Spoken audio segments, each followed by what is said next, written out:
we'll guide you through how to create a portfolio website on Wix. If you find this helpful, consider subscribing and liking the video. First, go to wix.com and log into your account, or sign up if you don't have one yet.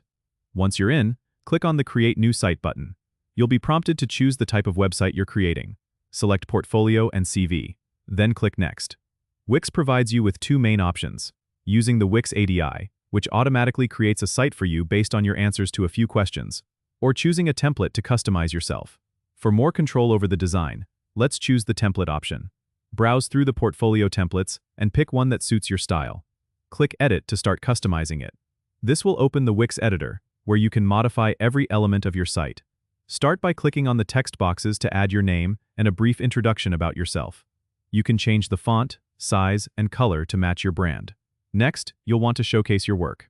Head over to the Add button on the left toolbar, choose Gallery, and drag a gallery onto your page. You can upload images of your projects directly from your computer.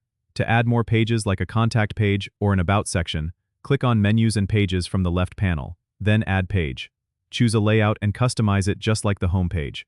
Don't forget to add your contact information so potential clients can reach you. Once you're happy with your design, click the Preview button at the top to see how your site looks live. If everything looks good, hit Publish to make your portfolio available to the world. Wix also offers SEO tools to help improve your site's visibility, so consider exploring those options as well. And there you have it. Your portfolio website is now live and ready to impress. Don't forget to subscribe and comment if this helped you out.